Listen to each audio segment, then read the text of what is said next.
জোটের রাজনীতিতে আবারও ভুল করতে যাচ্ছে জামাত।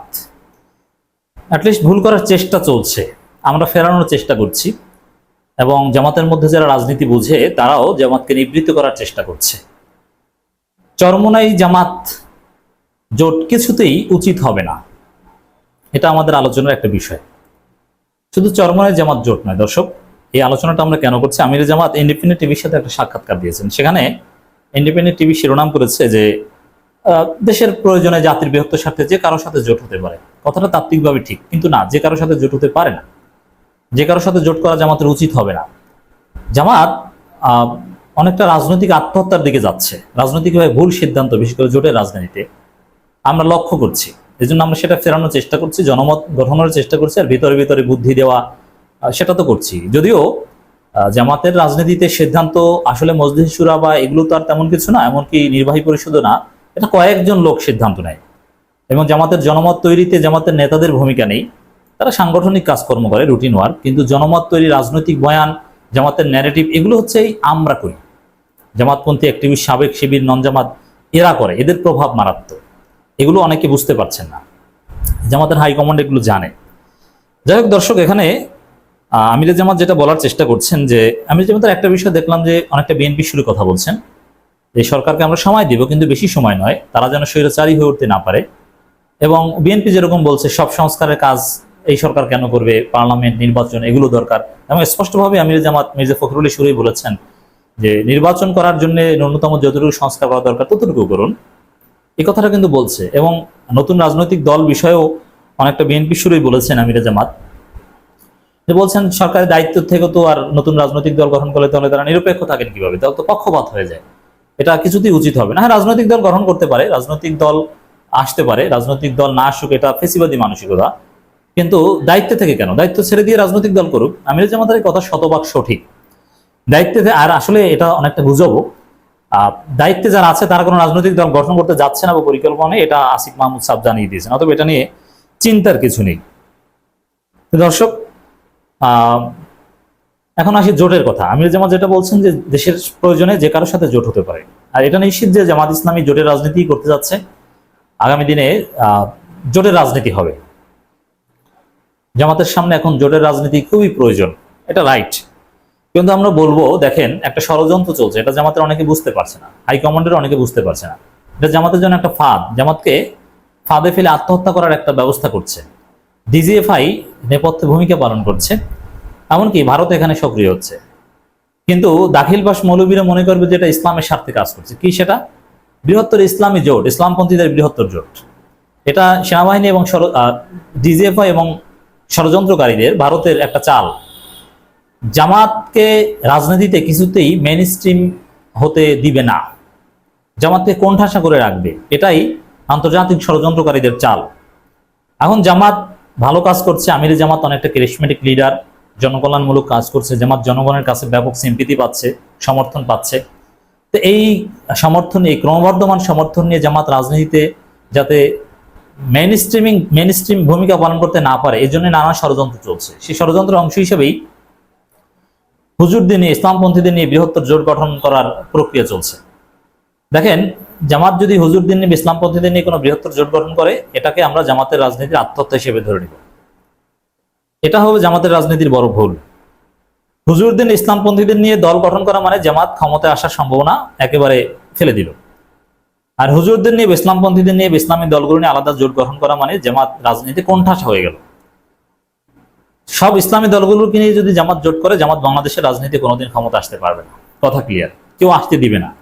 এবং আন্তর্জাতিক অনেক গোষ্ঠী এটাই চায়, ডিজিএফআই এটাই চায়, এমনকি আওয়ামী লীগ এটা চায় যে জামাত যাতে না আসতে পারে। আর জামাতকে ঠেকানোর সিস্টেম এটাই, হুজুরদের নিয়ে একটা জোট করে দাও, জামাত শেষ।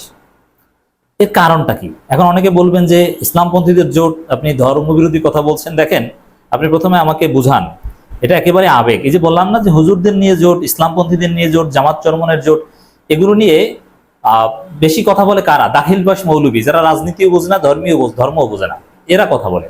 কিন্তু যারা ধর্ম বুঝে কিংবা রাজনীতি বুঝে, এরা চরমনায় জামাত বা হুজুরদের নিয়ে আলাদা জোটের বিষয়ে কোনো কথাই বলে না, দে আর নট সিরিয়াস, এবং এটা প্রয়োজনীয়তা মনে করেন। আপনি যদি ধর্মীয় দৃষ্টিতে দেখেন, জামাত চরমনাই বা সব ইসলামপন্থীদের জোট হলে কি হবে? আর ইসলামপন্থীদের বিভিন্ন জোট আছে না, আর সব ইসলামপন্থীরা কোনোদিন বাংলাদেশে এক হবে? এক হলে নিজেরা নিজেদের মধ্যে কি কামড়াকামড়ি বা শুরু করবে আপনি জানেন না? যে ইসলামপন্থীরা এখনো ফরিদউদ্দিন মাসুদের পক্ষে প্রকাশ্যে কথা বলে, যে চরমনায় তাকে গ্লোরিফাই করে, তার পক্ষে আদা জল খেয়ে ফেসবুকে ফরিদউদ্দিন মাসুদের মুরিদরা বড় বড় বক্তারা মাঠে নামে, আপনি তাদের সাথে জোট করে কি করবেন? আপনি দেশের কোনো সেবা করতে পারবেন? কিছু ধর্মীয় ক্যাচাল এবং কামড়াকামড়ি ছাড়া হুজুরদের নিয়ে কোনো জোটের কোনো প্রয়োজনীয়তা নেই। আর হুজুররা অন্যান্য যারা আছে জামাতবাদে অন্যান্য দল, তারা কারা? তাদের ভূমিকা কি? তাদের অবদান কি? তারা কি করবে? তাদের ভোট কতটুকু? তারা রাজনীতিতে কি প্রভাব বিস্তার করতে পারবে? তাহলে আপনি তাদের কিছুই না, দে আর একেবারেই ভ্যালুলেস। তাদের সাথে জোট কেন করবেন? তাদের কি সব হুজুররা মিলে 2% ভোট আছে বাংলাদেশে? চরমনের 1% আর সব দল মিলে 1%। আর এই 2% ভোট দিয়ে আপনি কি করবেন? এরকম একটা হাইপ তৈরি যে বাংলাদেশ একটা থিওক্রেটিক স্টেট হতে যাচ্ছে, জঙ্গি রাষ্ট্র হতে যাচ্ছে, বাংলাদেশকে ঠেকাও, জামাতকে ঠেকাও। অতএব জামাত নিষিদ্ধের আরেকবার নিষিদ্ধের একটা প্রেক্ষাপট তৈরি করা। আর দেখেন, এই হুজুরদের মধ্যে, কওমিদের মধ্যে বা ইসলামপন্থীদের মধ্যে সবচেয়ে বড় দল যেটা জামাতের পর, চরমনাই। এই চরমনাই আওয়ামী লীগের দালালি করেছে, এখনো করছে, যারা এখনো আওয়ামী লীগের ন্যারেটিভ ধারণ করছে। তাই তাদেরকে নিয়ে আপনি রাজনীতি করলে আপনি আরো ভোট কমবে। আমি নিশ্চিত জামাত যদি এককভাবে নির্বাচন করে তাহলে যতটুকু ভোট পাবে, চরমনাইয়ের সাথে জোট করে নির্বাচন করলে ভোট তার চাইতে কমবে। এতে কোনো লাভ হবে না। আর বড় বিষয় হচ্ছে, এই বিষয়টা বুঝতে হবে, আমি জেনে শুনে বলছি, ডিজিএফআই থেকে শুরু করে আন্তর্জাতিক ষড়যন্ত্রকারী গোষ্ঠী যারা জামাতের কল্যাণ চায় না, তারা জামাতের নেতৃত্বে বা জামাতের সাথে একটা ধর্মভিত্তিক জোট গঠন করার পরিকল্পনা করছে। বাংলাদেশের রাজনীতির কাঠামোতে, বাংলাদেশের সাংবিধানিক কাঠামোতে, বা যে সংবিধান আলী রিয়াজদের নেতৃত্বে হতে যাচ্ছে, তাতে ধর্মভিত্তিক জোট গঠন করার কোনো প্রয়োজনীয়তা নেই এবং তার আলাদা কোনো তাৎপর্য নেই। ইসলামের দৃষ্টিতে নেই, রাজনীতির দৃষ্টিতে নেই। তারা আলাদাভাবে কোনো প্রেশার ক্রিয়েট কিছু করতে পারবে না। অতএব জামাত বুঝে না, তবে আমরা চেষ্টা করছি বোঝানোর, এই ফাঁদে যেন পা না দেয়। আলাদাভাবে ধর্মভিত্তিক, হ্যাঁ বিভিন্ন ধর্মভিত্তিক দল থাকতে পারে, তবে শুধু ধর্মভিত্তিক দলগুলোকে নিয়ে কোনো জোট গঠন করে এটা হবে আত্মঘাতী। তো জামাতের উচিত কি? আমরা দেখতে চাই বিএনপি জামাত জোট। জামাত যদি ভালো চায়, জামাত যদি ক্ষমতা আসতে চায়, বিএনপি জামাত জোট রাখার চেষ্টা করতে হবে। বিএনপি চাঁদাবাজি, লুটপাট করছে, এগুলোর বিরুদ্ধে আমরা বলবো, এবং এটা খুব কঠিন। বিএনপি জোট করবে কেন, এই প্রশ্ন কঠিন। তবে যেহেতু জাতীয় সরকার হবে, তারপরও নির্বাচনে জোট যদি করতে হয়, বিএনপির সাথে থাকাই ভালো। বিএনপি ভার্সেস অন্যান্য, বিএনপি জামাত ভার্সেস অন্যান্য, এটা হবে ভারতের আধিপত্যবাদ ঠেকানোর, যে বাংলাদেশের বিরুদ্ধে যে কোনো ষড়যন্ত্র ঠেকানোর জন্য জাতির বৃহত্তর স্বার্থের রাজনীতি। অতএব আমির জামাত যেটা বলেছেন, দেশের স্বার্থে যে কারোর সাথে জোট হতে পারে না, দেশের স্বার্থে চরমনের সাথে জোট হতে পারে না। দেয়ার আওয়ামী লীগের দালাল, দেয়ার ভারতের দালাল। দেশের স্বার্থে ফরিদউদ্দিন মাসুদের মুরিদদের সাথে জোট হতে পারে না, এটা আমির জামাতকে বুঝতে হবে। অতএব এত হালকা কথা বলা যাবে না।